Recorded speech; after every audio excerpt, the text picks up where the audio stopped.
Is there a time that you will say, you know what, this is just too expensive. This is just too expensive. We want to rethink this policy. Is there ever a time that you're going to say that it's too expensive? If you think this is expensive, wait till you find out how much oil and gas subsidies you've been supporting. Also, wait till you find out the economic impact that some economists have put at $15 million every hour or every day, trillions of dollars every year from allowing the environmental conditions in this country and the planet to worsen. So that is Pete Buttigieg testifying and responding to Representative Aaron Bean's attempts to discredit EVs or any government subsidies or encouragement that people switch over to them, basically focusing on, oh, there are costs associated with that. Now, Pete Buttigieg, for all of his faults, and he has a number of them, he does do his research. He tries to come prepared with responses to likely attacks. And so he just went and found all of the costs that are associated with traditional internal combustion engine vehicles, which are very, very high in both economic terms and also public health terms, because lots of people in America and around the world die from respiratory illnesses that are contributed to by the use of those vehicles. So that was a good point from him. He fumbled a little bit on if it's 15 million per hour or per day. Right. It is per hour. That is what the study has actually shown. It's so outlandish. He couldn't even believe it as it was coming out of his mouth. Seems like too much, but it was true. The video will continue in just a moment, but first I have a message for you. TYT needs your help. Membership is vital to survival, so please go to tyt.com/team and become a member today. Now with that said, let's go to one more clip and then we'll discuss. Thank you. Given time is limited, I will confine myself to addressing the factually incorrect portions of what you have said, beginning with the assertion that EV sales are going down. They are in fact going up. Does that include every the government single sales year, or private sales? Every single year, private sales more or government Americans sales, have purchased Mr. Secretary? EVs. The entire market. The government's forced to buy them, so sales are going up. But private sector, there are private sales too. Yeah.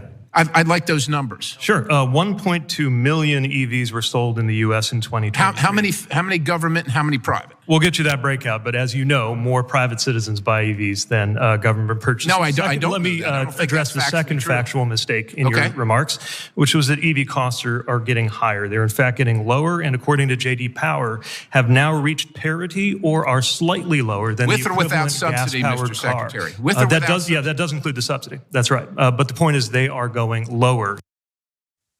Yes, so look, there's a little bit of nuance there about the effect of the subsidies or whatever. What I would say is this is exactly what subsidies are for. You help to subsidize an emerging new technology.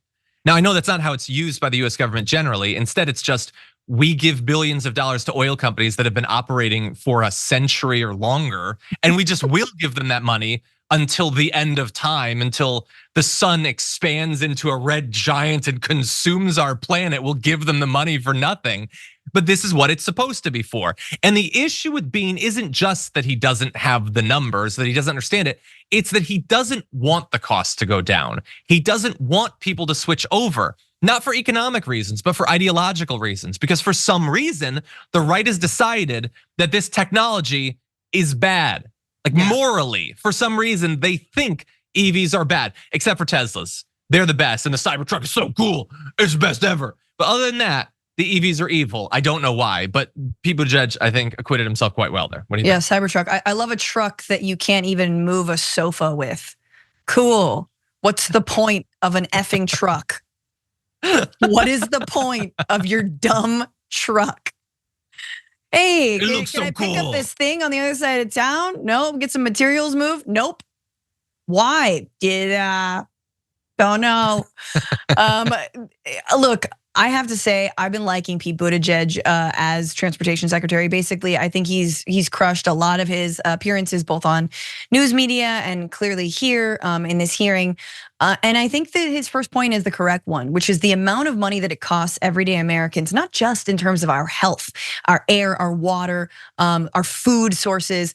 Like, forget that, put that aside as an unquantifiable amount, but just in the economy, just the rebuilding from natural disasters that are getting more and more rapacious and bigger every single year. Like, all of the money that we spend to cool down our homes in this whatever 12th, 13th, 15th month of the hottest recorded temperatures in history, right? To say nothing of the poor folks in Texas paying hand over fist money to these electrical companies that are just gouging them every time there's a heat wave. I mean, it's just, or there's a cold wave, right? Doesn't matter.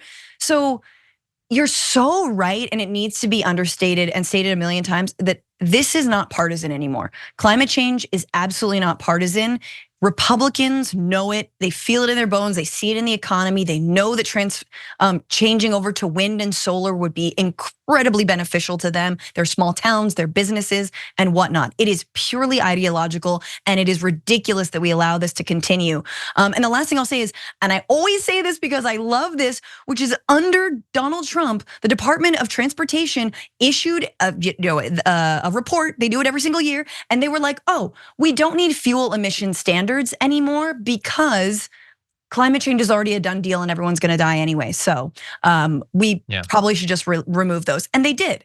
They did because of cynicism, because of fatalism about you and I dying in a fiery ball of climate chaos.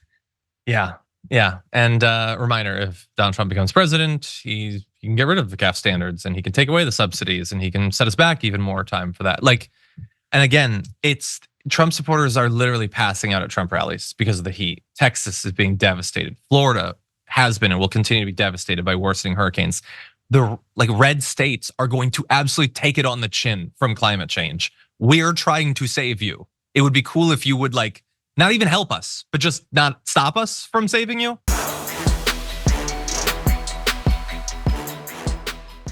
When you click the join button and become a tier 2 member, you get access to all of our weekly top 10 lists. What are you waiting for?